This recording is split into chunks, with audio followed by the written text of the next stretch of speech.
దేవునికి స్తోత్రం. దేవాది దేవుని నామమునకు మహిమ ఘనత కలుగును గాక.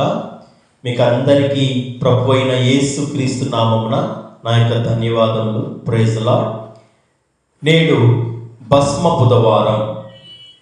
మీకు అందరికీ నా యొక్క భస్మ బుధవారం యొక్క శుభాకాంక్షలు. క్రైస్తవ జీవితంలో లెంటిన్ డేస్ను ఒక ఆచార సంబంధమైన భక్తిగా చాలామంది భావిస్తుంటారు. అందులో భస్మ బుధవారం నుండి ఈ యొక్క లెంటిన్ డేస్ను ప్రారంభిస్తున్నారు. కానీ భస్మ బుధవారం లెంటిన్ డేస్ నుండి ప్రారంభించి మరి ఈస్టర్ దాకా ఈ యొక్క శ్రమ దినాల్ని క్రైస్తవులు పాటిస్తూ ఉంటారు. తప్పేమీ లేదు. కాకపోతే దేవునికి దృష్టిలో ఈ యొక్క 40 రోజులు మాత్రమే కాదు, కానీ మన జీవితంలో అనుదినము ఆయనను మనము స్మరించుకుంటూ, ఆయనను మనం ధ్యానించుకుంటూ, ఆయన యొక్క దివ్యమైన వాక్యమును చదువుకుంటూ, ఆయనతో ప్రార్థన ద్వారా సహవాసం చేస్తూ, ఆయన స్తుతిస్తూ ప్రతిరోజు మనము ఈ యొక్క కార్యక్రమాన్ని మనము కొనసాగించాలి. మనకు సమయం ఉన్నప్పుడల్లా మనం దేవునితో సహవాసం చేయడానికి మనము ప్రయత్నం చేయాలి. ఇహలోక మాలిన్యం మనం అంటించుకోకుండా దేవునితో ఒక పవిత్రమైన, ఒక పరిశుద్ధమైన జీవితంలో మనం కొనసాగించాలని దేవుడు మనల్ని కోరుకుంటూ ఉన్నాడు. అందుకే కీర్తనల గ్రంథము 51వ కీర్తన 17వ వచనంలో ఇలాగ వ్రాయబడుతున్నది: విరిగిన మనస్సే దేవునికి ఇష్టమైన బలులు, దేవా విరిగి నలిగిన హృదయమును నీవు అలక్ష్యము చేయవు. విరిగి నలిగిన మనస్సే దేవునికి ఇష్టమైన బలులు, విరిగిన మనస్సును దేవుడు అలక్ష్యము చేయుడు. ఎవరైతే తమను తాము ఉపేక్షించుకొని, తమను తాము తగ్గించుకొని, తాము పశ్చాత్తాపపడుచు దేవుని వైపు తిరిగి తమ యొక్క పాత రోత అపవిత్రమైన జీవితమును విడిచిపెట్టి ఒక పరిశుద్ధమైన జీవితమును క్రీస్తులో ఎవరైతే కొనసాగిస్తారో అటువంటి జీవితాల్ని దేవుడు అలక్ష్యం చేయకుండా ఆయన వారిపై దృష్టి ఉంచుతాడనేసి వాక్యంలో వ్రాయబడింది. మరి ఈ యొక్క భస్మ బుధవారము, ఈ యొక్క లెంటిన్ డేస్ ఇవన్నీ ఎప్పుడు ప్రారంభించినారు? అసలు బైబిల్ గ్రంథంలో ఇవన్నీ ఉన్నవా అంటే ఎక్కడా మనకు కనపడదు. లెంటిన్ డేస్ అనే మాట కనపడదు, భస్మ బుధవారం అనేది కనపడదు, శ్రమ దినమాలనేది కనపడదు. ఇలా పర్టికులర్గా పలానా కాలంలో నువ్వు భక్తి చేయాలి, పలాని కాలంలో నువ్వు ఉపవాసం ఉండాలి, పలాని సమయంలో నువ్వు భక్తి చేయాలి, ఇలా అక్కడ మనకు కనపడదు. కాకపోతే నీవు అనుదినము నా సిలువెత్తుకొని నువ్వు వెంబడించుము, నీ సిలువను నువ్వు ఎత్తుకొని క్రీస్తు యేసును వెంబడించాలని వాక్యంలో వ్రాయబడింది. అనగా ప్రతిరోజు మనం ఆయనతో సహవాసం చేయాలి. ప్రతిరోజు మనకు భస్మ బుధవారాలే, ప్రతిరోజు మనకు క్రిస్మస్లే, ప్రతిరోజు మనకు ఈస్టర్ పండుగలే. ప్రతిరోజు ఎవరైతే క్రీస్తు యేసునందు నిలిచి ఉంటారో వారికి ప్రతిరోజు ఒక నూతనమైన రోజే, ప్రతిరోజు ఒక నూతనమైన రోజే అనేసి మనం వాక్యంలో చూస్తున్నాం. మరి ఈ యొక్క లెంట్ డేస్ ఎప్పుడు ప్రారంభమైంది అనగా, లెంట్ అనగా ఏమి, ఇవన్నీ కూడా మనం ఆలోచన చేసినట్టయితే, లెంట్ అనగా వసంత కాలము లేక చిగుర్చు కాలము అని అర్థం. అనగా ఈ యొక్క పాత జీవితం నుండి, ఈ మోడు బారిపోయిన జీవితం నుండి, ఈ విలువలేని జీవితం నుండి, ఎందుకు పనికి మాలిన జీవితం నుండి మనము ఒక నూతనముగా జన్మించడమే, ఒక నూతనంగా మన జీవితంలో చిగుర్చడమే నిజమైన లెంట్. లెంట్ అనగా చిగుర్చుట లేక వసంత కాలంలో వ్రాయబడింది. బైబిల్ గ్రంథంలో మనం చూసినట్టయితే చిగుర్చడం అంటే అనగా యెషయా గ్రంథము 43వ అధ్యాయము 19వ వచనంలో మనకు ఒక అద్భుతమైన మాట కనపడతారు. చూడండి, యెషయా గ్రంథము 43వ అధ్యాయము మరి 19వ వచనంలో ఇలాగ వ్రాయబడింది: ఇదిగో నేనొక నూతన క్రియ చేయుచున్నాను, ఇప్పుడే అది మొలచును, మీరు దానిని ఆలోచింపరా? నేను అరణ్యంలో త్రోవ కలుగు చేసి ఉన్నాను, ఎడారిలో నదులు పార చేయుచున్నాను. చూడండి, మునుపటి జ్ఞాపకము చేసుకొనకుడి, పూర్వపు సంగతులను తలంచుకొనకుడి. ఇదిగో నేను ఒక నూతన క్రియ చేయుచున్నాను, ఇదిగో నేను ఒక నూతన క్రియ చేయుచున్నాను, అది ఇప్పుడే చిగుర్చుచున్నది. మన జీవితాల్లో కూడా దేవుడు ఒక నూతన క్రియ చేయబోచున్నాడు.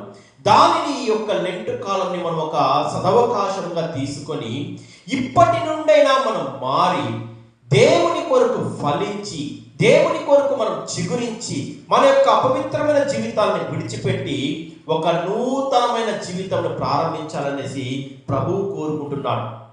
నామకార్థ క్రైస్తవులుగా లేక అన్యజనులాగా ఒక పర్టికులర్ సమయంలో మనము ఒక 40 రోజుల ఉపవాసమును, ఒక 40 రోజుల దీక్షను, ఈ 40 రోజుల పాటు మాంసాహారాన్ని విడిచిపెట్టడము, లేక ఈ 40 రోజుల పాటు ఒకవేళ మద్యపానాసక్తులైతే మద్యపానం విడిచిపెట్టడేమో, లేకంటే 40 రోజుల పాటు బైబిల్ గ్రంథం చదువుకుంటూ కేవలం 40 రోజులతో మనం సరిపెట్టకూడదు. అనుదినము మనము ప్రతిరోజు ఒక నూతనంగా మనం ప్రారంభించి దేవునిలో కొనసాగించడమే ఈ రోజు నుంచి మనం ఒక నిర్ణయం తీసుకోవాల్సిన సమయం మనకు దగ్గరకు వచ్చి ఉన్నది. మరి ఈ యొక్క లెంట్ సమయాన్ని, ఈ యొక్క భస్మ బుధవారాన్ని ఎలా వారు నిర్ణయించారంటే, మొదటి శతాబ్దంలోనే ఈ యొక్క లెంట్ అనగా ఈ యొక్క శ్రమకాలపు ఆరాధన ప్రారంభమైనట్టుగా మనం చూస్తున్నాం. నైసియా అనే సంఘం వారు మొట్టమొదటిగా ఈ యొక్క కార్యక్రమాన్ని ప్రారంభించినారు. వారు 3 రోజులు అనగా మొదటిగా క్రీస్తు యొక్క శ్రమ అనగా శిలువ మరణము, శిలువ శ్రమలు ఇవన్నీ జ్ఞాపకం చేసుకుంటూ, పునరుత్థానాన్ని కూడా జ్ఞాపకం చేసుకుంటూ 3 రోజుల పాటు వారు శుక్ర, శని, ఆదివారాల్లో 3 రోజుల పాటు ఈ యొక్క శ్రమల కాలాన్ని వాళ్ళు ప్రారంభించినారు. అది గడిచిన కొద్దీ ఆ యొక్క సమయం సరిపోదనేసి వాటిని 3వ శతాబ్దంలో 40 రోజుల పాటు దీనిని వారు 40 రోజుల పాటు ఆచరించడం వాళ్ళు ఆనవాయితీగా కొనసాగించారు. 40 రోజుల పాటు అనగా ఈస్టర్కు ముందు నుండి 46 రోజుల పాటు ఈ యొక్క 46 రోజులు ముందుకు జరిగినట్టయితే భస్మ బుధవారం ప్రారంభమవుతుంది. భస్మ బుధవారం నుంచి ఈస్టర్కు 46 రోజుల పాటు ఈ యొక్క లెంట్ కాలాన్ని, ఉపవాస దినాల్ని వాళ్ళు ఆచరిస్తారు. మరి అందులోని 6 ఆదివారాలను ప్రక్కన పెట్టి, 6 ఆదివారాలు అనగా ఆదివారం రోజు ఎటువంటి ఉపవాసం చేయదు. ఎందుకనగా ఆదివారము విశ్రాంతి దినము, పునరుత్థానపు రోజు కాబట్టి ఆ రోజు ఆ యొక్క ఉపవాస దినాలను ఆచరించకుండా మిగతా 40 రోజుల పాటు ఈ యొక్క ఉపవాస దినాల్ని ప్రారంభించడముగా మనం ఆనవాయితీగా చూస్తున్నాం. మరి ఈ యొక్క భస్మ బుధవారము ఎలా, ఈ యొక్క భస్మ బుధవారము లేక ఈ బూడిద బుధవారం అనగా ఏమని మనం ఆలోచన చేసినట్టయితే, భస్మము లేక ఈ యొక్క బూడిదని ఎలా తయారు చేస్తారంటే, ఆ యొక్క మట్టలాదివారం రోజు యేసయ్యను మట్టలాదివారం రోజు ఆ యొక్క యెరూషలేము వీధుల్లో ఊరేగించిన ఆ యొక్క పండగ రోజు, మట్టలాదివారం రోజు క్రైస్తవులు మరి ఆ యొక్క ఈత మట్టలను, మరి ఆ యొక్క ఖర్జూరపు మట్టలను తీసుకొని ఆ ఆలయానికి వచ్చి ఆ యొక్క మట్టలాదివారం రోజు ఆ యొక్క కార్యక్రమం అంతా ముగించిన తర్వాత ఆ మట్టలను ఆలయంలో భద్రపరుస్తారు. వాటిని మరుసటి సంవత్సరము భస్మ బుధవారం రోజు వాటిని కాల్చి బూడిద చేసి వాటిని నీటితో కలిపి, అనగా పారు నీటితో వాటిని కలిపి, వాటిని ఆలయానికి వచ్చిన క్రైస్తవులకు ఆ యొక్క నుదుటి పైన శిలువ ఆకారంతో గుర్తులు వేస్తారు. ఇది ఒక సాంప్రదాయబద్ధంగా సార్వత్రిక సంఘంలో జరుగుతున్న ఆనవాయితీ. మరి వీటిని గురించి మనం చూసినట్టయితే, ఈ యొక్క భస్మము లేక ఈ యొక్క బూడిదకు బైబిల్ గ్రంథంలో ఒక విశిష్టమైన ప్రాముఖ్యత ఉన్నది.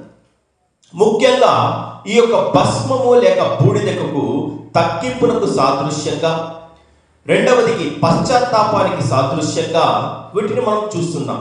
మరి పాత నిబంధన గ్రంథంలో ఈ యొక్క భస్మమును గురించి, ఈ భస్మాన్ని గురించి మనం ఆలోచన చేసినట్టయితే, సంఖ్యాకాండము 19వ అధ్యాయంలో వీటిని గురించిన వివరాలన్నీ మనకు కనబడతాయి.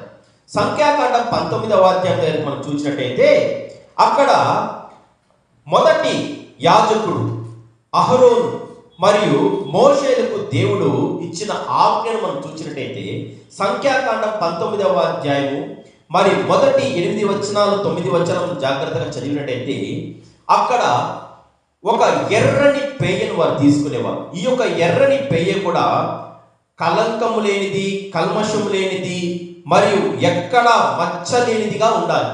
ఆ యొక్క ఎర్రని పెయ్యను తీసుకొని, అటువంటి కళంకం లేని మచ్చ లేని పవిత్రమైన ఒక ఎర్రని పెయ్యను తీసుకొని, ఆ యొక్క ఎర్రని పెయ్యను యాజకుడు పాలెము వెలుపల, అనగా ఇశ్రాయేల్ సమాజము ఉంటున్న పాలెమునకు వెలుపల వాటిని తీసుకువెళ్ళి యాజకుని ముందర వాటిని బలి ఇవ్వాలి. ఆ యొక్క బలి పశువు యొక్క రక్తమును తీసుకొని మరి ఆ యొక్క ప్రత్యక్ష గుడారపు ఎదుట 7 మార్లు ఆ యొక్క రక్తమును చిలకరించి, మరి ఆ యొక్క యాజకుని ఎదుటనే ఆ యొక్క ఎర్రని పెయ్యను పూర్తిగా వారు దహన బలిగా దాన్ని అర్పించేవారు. ఆ యొక్క దహన బలి జరిగే సమయంలో ఆ యొక్క ఎర్రని బలి జరుగుతున్న బలి పశువుపై ఎర్రని నూలు మరియు ఇస్సోపు మరి దేవదారు కర్రను వీటిని తీసుకొని ఆ యొక్క పెయ్యను, అనగా ఆ యొక్క బలి పశువును పూర్తిగా దహించేయాలి.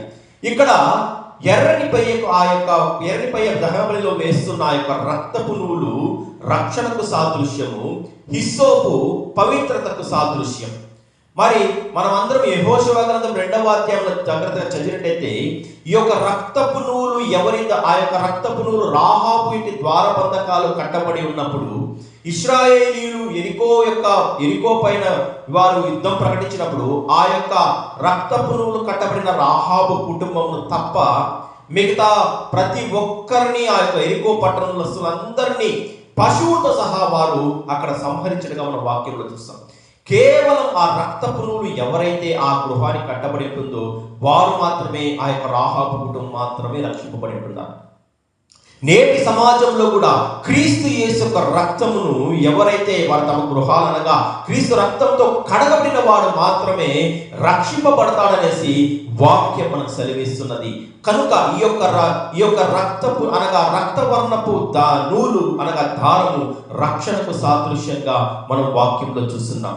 మరి ఆ యొక్క బలి పశువును పూర్తిగా వాటిని ఆ దహన బలి ద్వారా భస్మము చేసి, ఆ భస్మము చేసిన ఆ యొక్క యాజకుడు కావచ్చు, అనగా ఎవరైతే యాజకుడు నిలబడినాడో అతడు కావచ్చు, భస్మము చేసిన వ్యక్తి కావచ్చు, వీరిద్దరూ పారునీటికి వెళ్ళి పారునీటి నదిలో వాళ్ళు చక్కగా స్నానం చేసుకొని సాయంత్రం వరకు అపవిత్రుడై పాలెము వెలుపటే వాళ్ళు ఉండవాలి.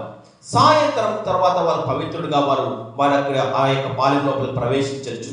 మరి ఆ యొక్క భస్మాన్ని సేకరించి, ఆ యొక్క భస్మమును, ఆ యొక్క బూడిదను సేకరించి ఎవరైతే ఇశ్రాయేల్ సమాజంలో నరశవమును ముట్టిన వారైతే కావచ్చు, మరి అపవిత్రమైన కార్యక్రమాలు చేసిన వారైతే కావచ్చు, వీరిని ఆ యొక్క భస్మమును తీసుకొని కొద్దిగా పారునీటిలో కలిపి వారిపైన చిలకరించడం ద్వారా వారు పవిత్రులుగా మార్చబడుతున్నారు. చూడండి, మీకు అదే మాట సంఖ్యాకాండం 19వ అధ్యాయం 17వ వచనంలో మనం చూసినట్టయితే, అపవిత్రుని కొరకు వారు పాప పరిహారార్థమైన హోమ భస్మములోనిది కొంచెము తీసుకునేవారు.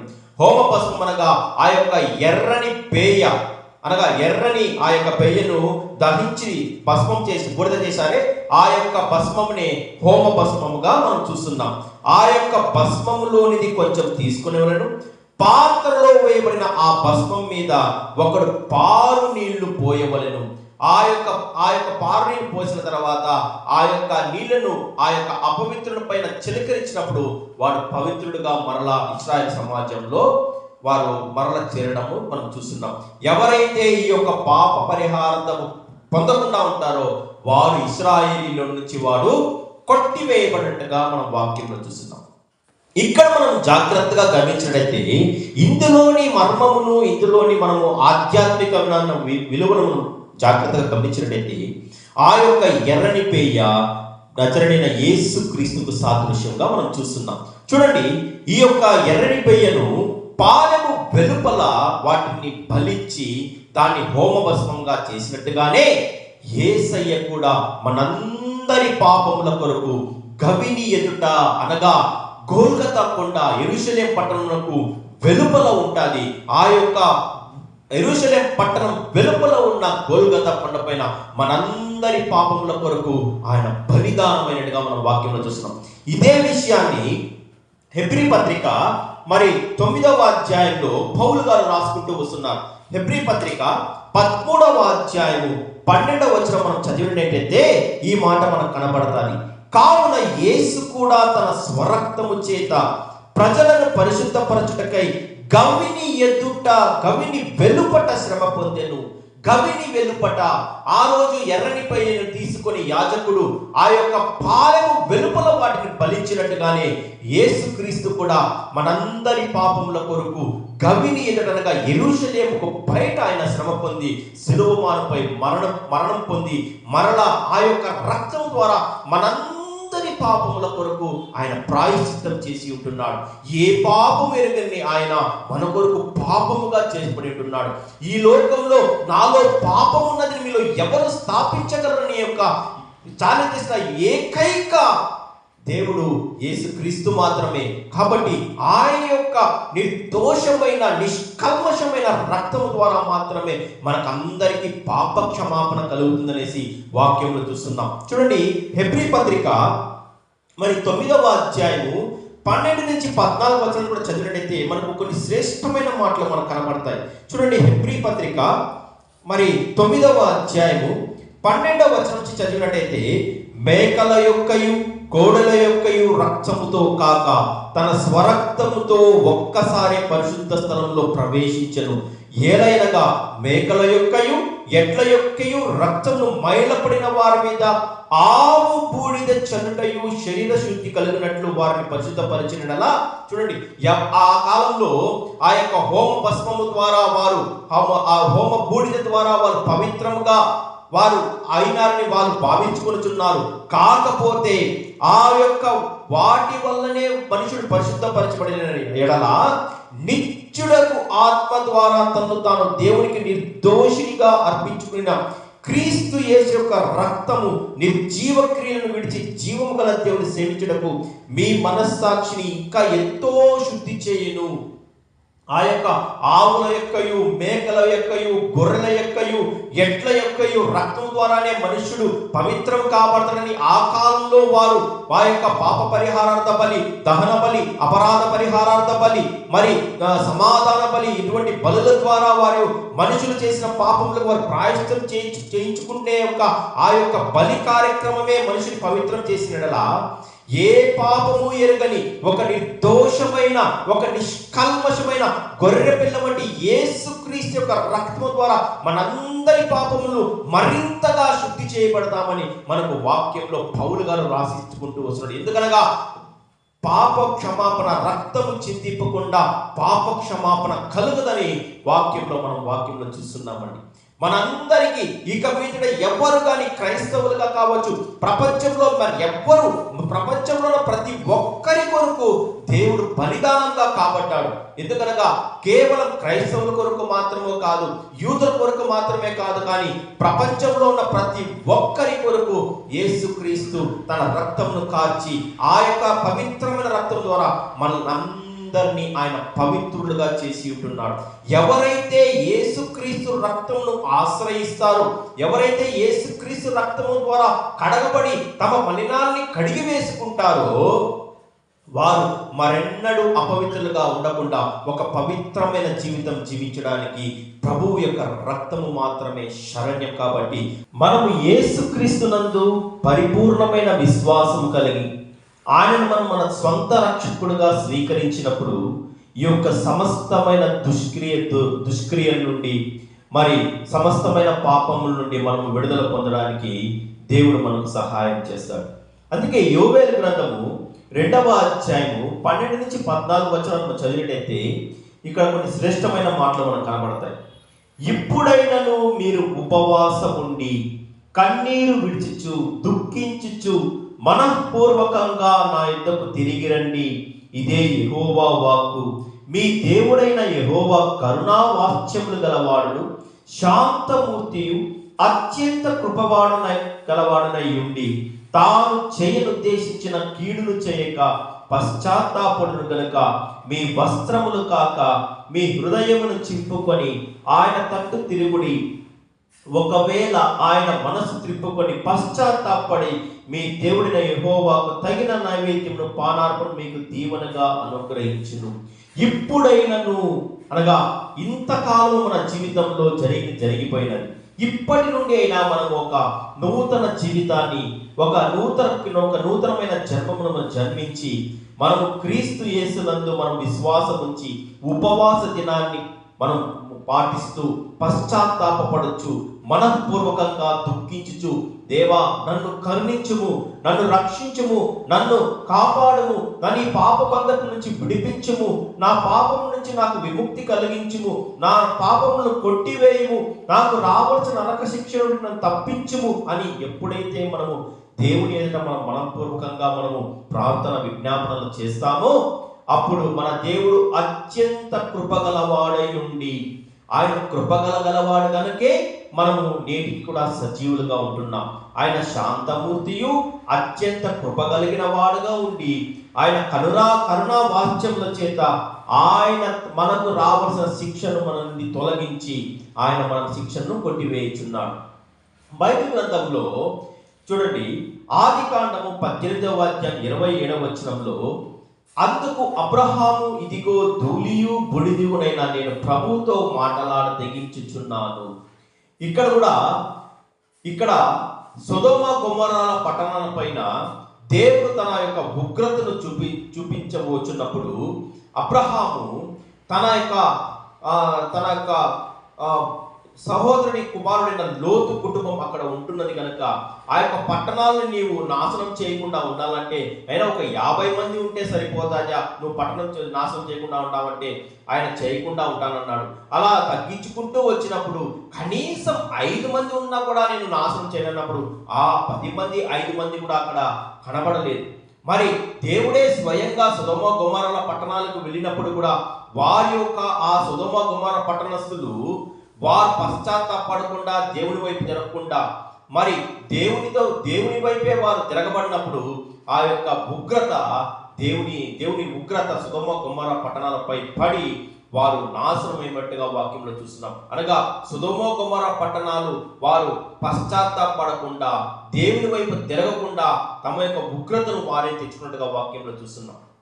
మరి అదే నినేవే పట్టణస్థుల దగ్గరకు వెళ్ళినట్టయితే మనము నినేవే పట్టణస్థులు యోనా గారి చేత దేవుడు నినేవే పట్టణస్థుల్లో మీకు భయంకరమైన ఆ ఉగ్రత, దేవుని ఉగ్రత మీపై రాబోచున్నది అని ఒక్క దినము పాటు 40 రోజుల పాటు తిరగలిగిన మహాపట్టణమైన నినేవే పట్టణంలో ఒక్క దినము ప్రయాణం చేసి ఆయన యొక్క దేవుని వార్త గురించి ఆయన వారు ప్రకటించిన వెంటనే నినేవే పట్టణస్థులు వారు పశ్చాత్తాపడి దేవుని వైపు తిరిగినట్టుగా మనం వాక్యంలో చూస్తున్నాం. చూడండి, యోనా గ్రంథము 3వ అధ్యాయం 4 నుంచి 10 వచనాలు చదివినట్టయితే మనకి ఈ యొక్క వృత్తాంతం అంతా కనబడతాయి.